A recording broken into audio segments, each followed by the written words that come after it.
Assalamualaikum warahmatullahi wabarakatuh. Semangat pagi Bapak Ibu sekalian. Salam jumpa kembali dengan saya Heri Irawan dari komunitas Prosumer. Kali ini kita sudah sampai di materi 6 dari materi dasar prosumen tentang aliran uang dalam prosumer.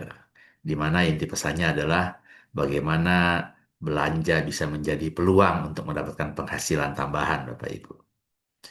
Jadi di sini kita akan belajar tentang bagaimana uang berputar dalam sistem prosumer dan kenapa setiap orang bisa mendapatkan bagian. Nah, di video sebelumnya kita sudah sama-sama menyaksikan, melihat, membaca bahwa uang dari konsumen yang kita bayarkan sebesar 100% ternyata yang diterima oleh produsen itu hanya 40%. Sementara 60% lainnya itu diterima oleh pengecer, distributor, agen, dan untuk proses iklan. Jadi sebenarnya Bapak Ibu, uang itu energi yang mengalir. Kita sering berpikir bahwa uang itu habis ketika dibelanjakan. Padahal uang tidak pernah hilang, hanya berpindah. Ya, hanya masalahnya tidak pernah berpindah pada kita. Jadi ketika kita beli sabun, beli makanan, beli pulsa, itu uang akan berpindah pertama kepada pabrik yang produksi barang. Kemudian berpindah ke agen yang menyimpan dan mengirimkan barang. Uang kita juga berpindah ke distributor yang membagi ke toko. Dan uang kita yang jelas diterima oleh pengecer yang menjual barang ke kita. Ya. Dan kita sebagai konsumen terakhir hanya menerima manfaat produk, bukan aliran uangnya. Jadi, setiap transaksi membuat orang lain semakin kaya, bukan kita. Ya, seringkali kalau kita ditawari dengan program prosumen, oh itu akan mengayakan yang di atas. Yang mengayakan yang di atas itu justru di sistem distribusi konvensional, Bapak Ibu.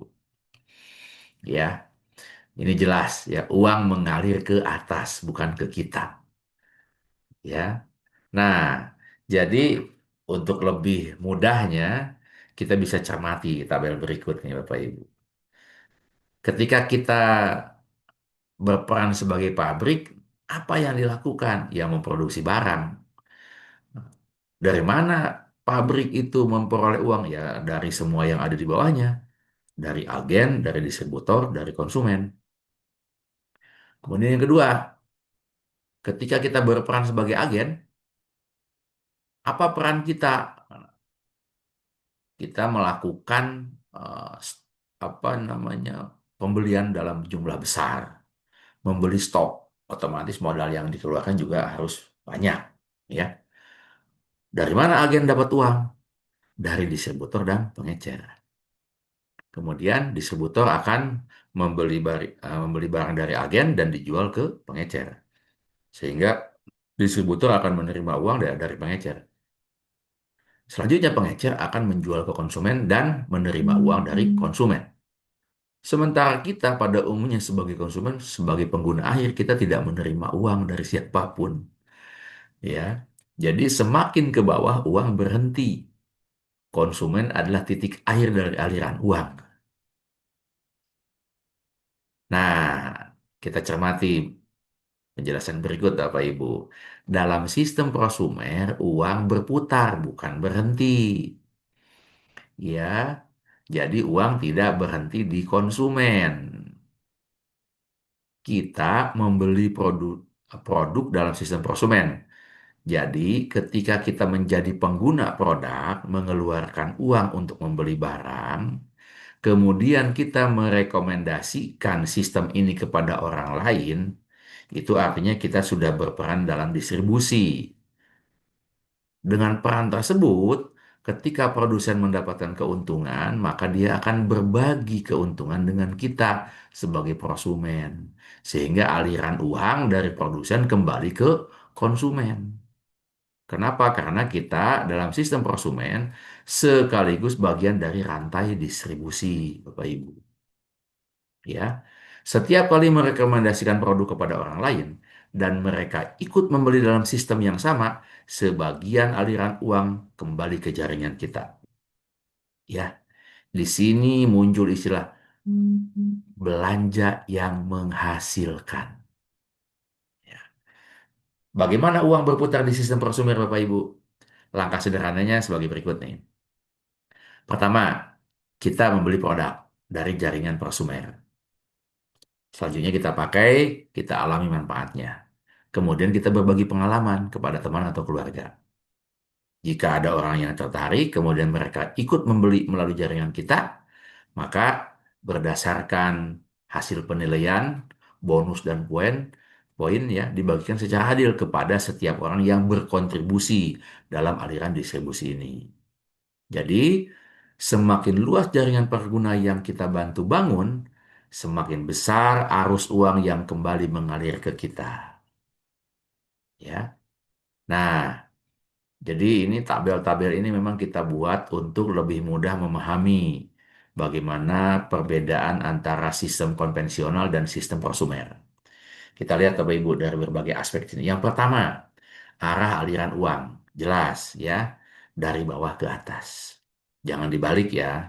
Wah, prosumer itu kan menguntungkan yang di atas. Tidak, Bapak Ibu. Yang menguntungkan di atas itu sistem konvensional. Tidak ada yang pernah kembali ke kita. Tetapi ketika kita berperan dalam sebuah sistem prosumer, maka uang dapat berputar di jaringan kita, kembali ke kita untuk mendapatkan apa sebagai bonus untuk kemudian kita pergunakan lagi belanja, diterima lagi oleh produsen, terus dikembalikan lagi ke kita dalam bentuk bonus atau bagi hasil. Berikutnya, siapa yang untung? Nah, dari aspek ini jelas. Dalam sistem konvensional, yang untung adalah pemodal besar. Siapa? Agen dan distributor. Sementara kita sebagai konsumen, kita kan hanya sebagai pembeli. Tetapi dalam sistem prosumer, semua pengguna aktif akan mendapatkan keuntungan. Berikutnya, dalam sistem konvensional, kalau kita mau bergabung, jangankan jadi agen, jangankan jadi distributor. Jadi pengecer saja Bapak Ibu, itu modalnya besar. Harus buat warung untuk display, harus stok barang. Kan nggak mungkin kita buka warung, oke didata dulu ya, mau beli apa gitu. Itu just tip namanya, bukan buka warung ya. Modalnya besar. Tetapi dalam sistem prosumer, cukup mulai dari konsumsi harian saja. Apa yang kita butuhkan, beli itu saja sudah cukup. Beli kopi, kopi saja nggak masalah. Beli odol, odol saja nggak masalah. Beli sabun, sabun saja nggak masalah. Kita sudah mulai terlibat dalam sistem ekonomi partisipatif. Nah, jadi apa peran kita? Peran kita sebagai konsumen dalam sistem konvensional itu ya pasif, konsumen pasif. Beli barang selesai.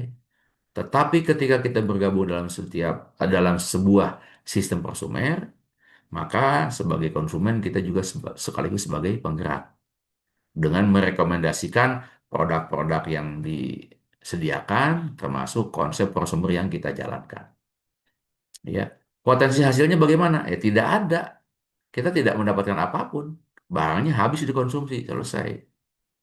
Sedangkan dalam sistem prosumer itu bertumbuh. Jadi seiring dengan bertambahnya orang dalam jaringan kita, omset kita semakin besar, maka penghasilan, potensi penghasilan yang kita dapatkan juga akan semakin meningkat, Bapak Ibu. Ya, ilustrasi sederhananya sebagai berikut, Bapak Ibu. Bayangkan kita membeli kopi di supermarket, ya, uangnya berhenti di kasir, ya, lalu naik ke distributor dan ke pabrik. Kita dapat apa? Nggak ada. Sekarang bayangkan Anda membeli kopi yang sama-sama kopi dari sistem prosumer. Kemudian kita pakai, lalu kita rekomendasikan nih kepada 5 orang teman. Aku minum kopi ini loh bagus. Apa manfaatnya? Kita jelaskan manfaatnya, kita jelaskan harganya, kita jelaskan cara mengkonsumsinya. Kemudian mereka mencoba membeli dan akhirnya mereka merasa cocok. Kemudian dia akan merekomendasikan kembali produk ini kepada orang berikutnya. Maka kita sudah berperan dalam proses distribusi, ya. Dalam sistem ini, Bapak Ibu, dengan kita minum kopi, kita tetap segar, kita tetap semangat, teman kita juga senang karena dapat produk yang bagus, dan yang pasti adalah kita mendapat bagian dari nilai ekonomi yang tercipta. Jadi itu bukan jual beli, tapi partisipasi ekonomi, ya.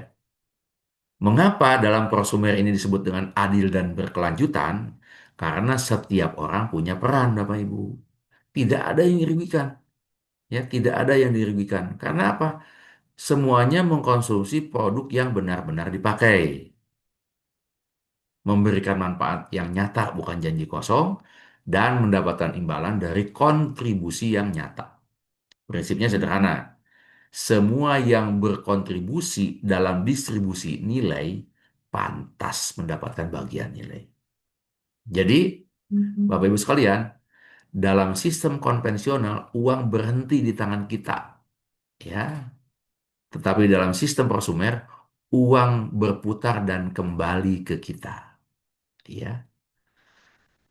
Jadi kita bisa mulai dari diri sendiri, kemudian gunakan produknya, bagikan manfaatnya, dan lihat bagaimana ekonomi kita semua ikut bertumbuh seiring dengan bertumbuhnya komunitas, Bapak Ibu. Nah, demikian video kali ini. Mudah-mudahan ada manfaatnya. Sampai jumpa kembali di video berikutnya.